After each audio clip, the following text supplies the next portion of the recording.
सुप्रभात दोस्तों, स्वागत है आप सभी का जनरल स्टडीज में। तो चर्चा करते हैं आज के महत्वपूर्ण करंट अफेयर्स प्रश्नों के संबंध में। आज मैंने देखो इसमें विकल्प नहीं दिए क्योंकि यहाँ पर समझाने के लिए पर्याप्त स्पेस इससे मिल जाता है। ठीक है, तो हाल ही में किस स्थान पर स्कूल ऑफ पब्लिक हेल्थ का उद्घाटन किया गया है?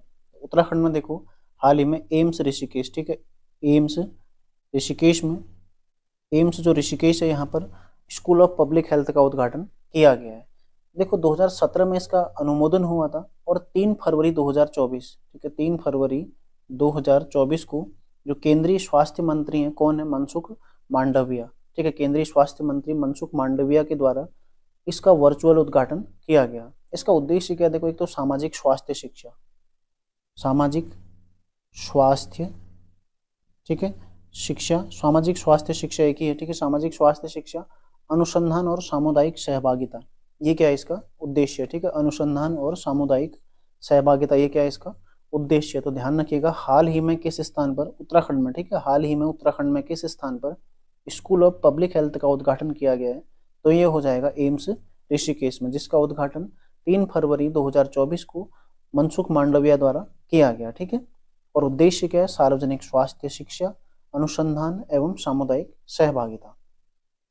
अगला सवाल है देखो, उत्तराखंड उच्च न्यायालय की पहली महिला मुख्य न्यायाधीश कौन बनी है? तो उत्तराखंड उच्च न्यायालय की पहली महिला मुख्य न्यायाधीश बनी है रितु बाहरी, ठीक है, रितु बाहरी। तो कल इन्होंने शपथ ले ली है। शपथ कब ली? कल इन्होंने शपथ ली, और शपथ किसने दिलाई? राज्यपाल ने, ठीक है, राज्यपाल ने इन्हें शपथ दिलाई कल। तो इन्होंने शपथ ले ली है रितु बाहरी, जो कि उत्तराखंड उच्च न्यायालय की पहली महिला मुख्य न्यायाधीश बनी है। लेकिन यदि महिला न्यायाधीशों की चर्चा करें तो ये दूसरी महिला न्यायाधीश है, उत्तराखंड उच्च न्यायालय की दूसरी महिला न्यायाधीश है, जबकि पहली महिला मुख्य न्यायाधीश है, ठीक है, रितु बाहरी पहली महिला मुख्य न्यायाधीश है और इन्होंने कल शपथ ले ली है। अगले हैं देखो, अगला प्रश्न है, उत्तराखंड में समान नागरिक संहिता के संबंध में गठित कमेटी ने अपनी रिपोर्ट सरकार को कब सौंपी? देखो अपनी रिपोर्ट कब सौंपी थी? 2 फरवरी 2024, ठीक है, समान नागरिक संहिता के संबंध में जो कमेटी गठित की गई थी उसने अपनी रिपोर्ट सौंप दी। कमेटी का गठन कब हुआ था? देखो 27 मई 2022, ठीक है, कमेटी का गठन हुआ था 27 मई 2022 को। अध्यक्ष कौन थे इसके? अध्यक्ष थी इसकी रंजना प्रकाश देसाई, ठीक है, रंजना, जो कि सुप्रीम कोर्ट की सेवानिवृत्त न्यायाधीश थी, ठीक है, रंजना प्रसाद देसाई इसके अध्यक्ष थी। प्लस इनके अतिरिक्त इसमें 4 सदस्य थे। तो 4 सदस्य कौन कौन थे? एक थे देखो प्रमोद कोहली, लिख लो, छाप लो, ये सब पेपर में आने वाला है आपके अब, ठीक है, प्रमोद कोहली जो कि पहले मतलब रिटायर्ड जज थे, ठीक है। इसके अलावा पूर्व मुख्य सचिव थे शत्रुघ्न सिंह, शत्रुघ्न सिंह जो कि पूर्व मुख्य सचिव थे, ठीक है, ये 2 सदस्य थे। तीसरे सदस्य थे इसमें प्रोफेसर सुरेखा डंगवाल, ठीक है, प्रोफेसर, आप लोग नोट कर लीजिएगा, मैं यहाँ पर आपको बता भी देता हूँ, ठीक है, प्रोफेसर सुरेखा डंगवाल जो कि दून विश्वविद्यालय की कुलपति हैं, ठीक है, प्रोफेसर सुरेखा डंगवाल जो कि दून विश्वविद्यालय की कुलपति हैं। साथ ही इसमें एक थी मनु गौड़, चौथी कौन थी? मनु गौड़, ठीक है, जो कि सामाजिक कार्यकर्ता हैं, मनु गौड़। तो ये 4 इसमें सदस्य थे। देखो अध्यक्ष कौन थे? रंजना प्रकाश देसाई। कमेटी कब गठित हुई थी? 27 मई 2022 को। अध्यक्ष कौन थी? रंजना प्रकाश देसाई जो कि सुप्रीम कोर्ट की सेवानिवृत्त न्यायाधीश थी, ठीक है। प्रमोद कोहली, इसमें जो अन्य 4 सदस्य थे उनमें प्रमोद कोहली, शत्रुघ्न सिन्हा, ठीक है, प्रोफेसर सुरेखा डंगवाल जो कि दून विश्वविद्यालय की कुलपति हैं, और मनु गौड़ जो कि सामाजिक कार्यकर्ता हैं। तो ये 4 इसमें सदस्य थे। टोटल 5 सदस्यीय एक आयोग गठित, एक कमेटी गठित की गई थी। इस कमेटी ने अपनी रिपोर्ट कब सौंपी है? 2 फरवरी 2024 को अपनी रिपोर्ट सौंपी है, ठीक है, इसका एक स्क्रीनशॉट लो। आगे देखो अभी इसके बारे में और रिपोर्ट देखो, 740 पन्नों में एक रिपोर्ट दे रखी है, जिसके 4 खंड यानी कि 4 वॉल्यूम में, खंड 1, खंड 2, खंड 3 और खंड 4, 4 खंडों में रिपोर्ट सौंपी गई है, ठीक है, 4 वॉल्यूम में रिपोर्ट सौंपी गई है, जो कि 740 पन्नों की रिपोर्ट है, ठीक है। लगातार इसका कार्यकाल बढ़ाया गया था। और इसके अलावा देखो इसके सचिव कौन थे? समिति के सचिव कौन थे? रंजन मिश्रा, रंजन मिश्रा, ठीक है, ये समिति के सचिव थे। अब हर फैक्ट आपने ध्यान रखना, ठीक है, ये कौन थे? सचिव, रंजन मिश्रा इसके सचिव थे, समिति के सचिव रंजन मिश्रा।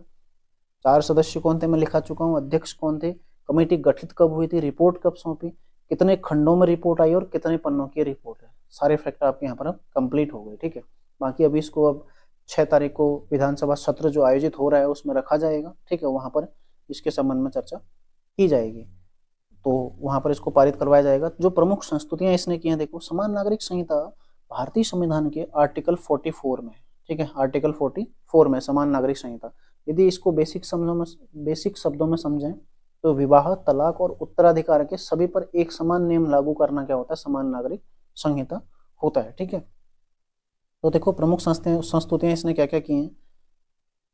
तलाक और तलाक के बाद भरण पोषण को सभी धर्मों में एक कानून की संस्तुति, ठीक है।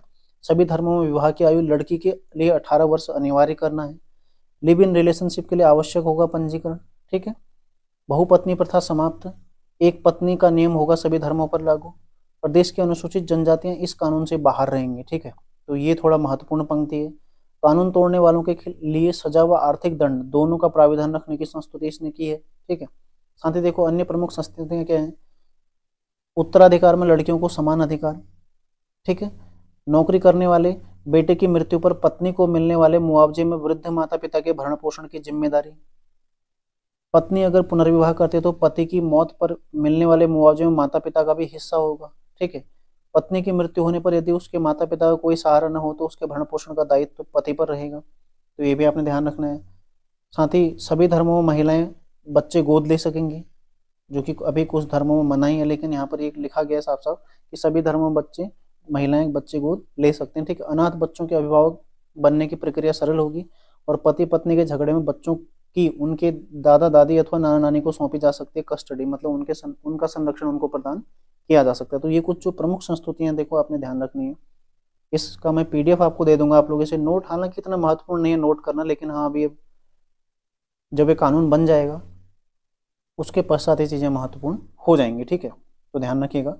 अगला सवाल है देखो आज का, हाल ही में किसे भारत रत्न सम्मान से सम्मानित किया गया है। तो अभी हाल ही में देखो बिहार के कर्पूरी ठाकुर थे जिन्हें भारत रत्न सम्मान से सम्मानित किया गया था। अब किसे किया गया, लाल कृष्ण आडवाणी को, लाल कृष्ण आडवाणी, ठीक है। आडवाणी को अभी भारत रत्न से सम्मानित किया गया, जो कि इस सम्मान को पाने वाले 50वें व्यक्ति हैं और 2024 में दूसरे व्यक्ति हैं, ठीक है। इससे पहले कर्पूरी ठाकुर जो कि बिहार के थे, सामाजिक न्याय के लिए उन्हें दिया गया था, ठीक है। 1988 में उनकी मृत्यु हो गई थी और उन्हें मरणोपरांत ये सम्मान दिया गया था, जबकि लाल कृष्ण आडवाणी इस सम्मान को पाने वाले 50वें व्यक्ति बन गए हैं, ठीक है। सामाजिक कार्यकर्ता, मतलब सामाजिक सेवा के लिए इन्हें दिया गया। मुख्यतः राम मंदिर आंदोलन को जन जन तक पहुंचाने के लिए इनके द्वारा जो मुहिम की गई थी, ठीक है, उसका वर्णन उसमें किया गया। साथ ही देखो 8 नवंबर 1927 को कराची में इनका जन्म हुआ था, यानी कि जो वर्तमान पाकिस्तान है, वर्तमान पाकिस्तान के कराची में इनका जन्म हुआ था। कब, 8 नवंबर 1927 में, ठीक है। 96 साल के हैं, 1927 में इनका जन्म हुआ था कराची में। बाद में ये भारत आ गए, जैसे ही भारत का विभाजन हुआ तो ये भारत आ गए और मुंबई में रहने लगे, ठीक है। तो ध्यान रखिएगा। तो क्वेश्चन कहीं से भी घुमा के बन सकता है। लाल कृष्ण आडवाणी, ये भी देखो इन्हें भारत रत्न मिला है, तो इनका जन्म पूछ सकता है आपसे कहाँ हुआ था, कराची में हुआ था, जो कि वर्तमान पाकिस्तान में आता है, ठीक है। और 1927 में हुआ था। अभी वर्तमान में 96 साल के हैं, ठीक है। तो लाल कृष्ण आडवाणी उप प्रधानमंत्री भी रहे हैं पूर्व में भारत के। तो ध्यान रखिएगा, ये 50वें व्यक्ति हैं। इससे पहले कर्पूरी ठाकुर को दिया गया था, जो कि बिहार के थे। 2024 में ही दिया गया था, ठीक है। तो विश्व आर्द्र भूमि दिवस 2024 पर भारत में अंतर्राष्ट्रीय सम्मेलन कहाँ आयोजित किया गया। 2024 में भारत में जो अंतर्राष्ट्रीय सम्मेलन आयोजित किया गया वो है इंदौर। कहाँ पर किया गया, इंदौर में किया गया, जो कि मध्य प्रदेश में आता है, ठीक है। 2 फरवरी को इसका आयोजन हुआ था, क्योंकि 2 फरवरी को हम विश्व आर्द्र भूमि दिवस मनाते हैं। तो भारत जो रामसर साइट है, जो रामसर कन्वेंशन है, ठीक है, रामसर कन्वेंशन की स्थापना कब हुई थी, 1971 में। 2 फरवरी 1971 में रामसर कन्वेंशन की स्थापना हुई थी, जिसमें भारत 1982 में शामिल हुआ था, ठीक है। 1982 में भारत शामिल हुआ। 2 फरवरी को इसकी स्थापना हुई थी, इसीलिए हम 2 फरवरी को विश्व आर्द्र भूमि दिवस मनाते हैं। और इस वर्ष इसका अंतर्राष्ट्रीय सम्मेलन भारत के इंदौर में आयोजित किया गया था। और भारत में कुल कितने 80 रामसर स्थल हैं, ठीक है। 5 अभी 2024 में ही जोड़े गए हैं, इससे पहले 75 थे और 5 2024 में ही जोड़े गए हैं। अगला देखो, टाटा स्टील मास्टर्स 2024 का विजेता कौन है। टाटा स्टील मास्टर्स, जिसे शतरंज का विंबलडन भी कहा जाता है, ठीक है। शतरंज का विंबलडन किसको कहा जाता है, टाटा स्टील मास्टर्स को।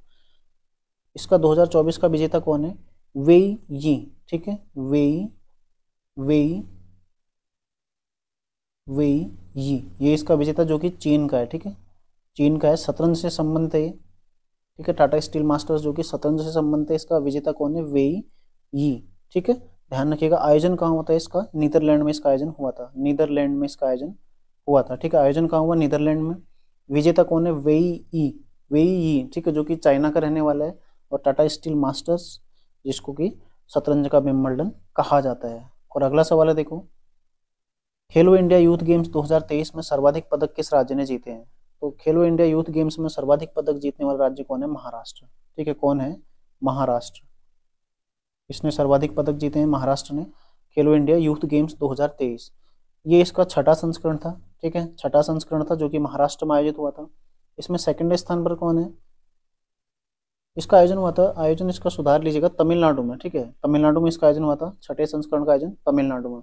सब सर्वाधिक पदक महाराष्ट्र के। ठीक है, सेकंड स्थान पर है तमिलनाडु। और थर्ड कौन है? हरियाणा। ठीक है, थर्ड कौन है? हरियाणा। थर्ड कौन है इसमें? हरियाणा है। सेकंड है तमिलनाडु, और तमिलनाडु में ही इसका आयोजन भी हुआ था। ठीक है, ध्यान रखिएगा। महाराष्ट्र को कुल 57 गोल्ड प्राप्त हुए, 57 गोल्ड, और 57 गोल्ड के अतिरिक्त कुल 158 पदक इसको प्राप्त हुए हैं महाराष्ट्र को। ठीक है, और इसमें सर्वश्रेष्ठ एथलीट का जो पुरस्कार दिया गया वो वृत्ति अग्रवाल को, वृत्ति अग्रवाल। ठीक है, सर्वश्रेष्ठ एथलीट वृत्ति अग्रवाल जो कि तेलंगाना की है। ठीक है, सर्वश्रेष्ठ एथलीट किसको दिया गया? वृत्ति अग्रवाल जो कि तेलंगाना की है। ठीक है, तो आज के करंट अफेयर्स में इतना ही जो महत्वपूर्ण है, सारे सवाल मैंने आपको करा दिए हैं। तो मिलते हैं नेक्स्ट क्लास में, तैयारी आप लोग करते रहिए। धन्यवाद।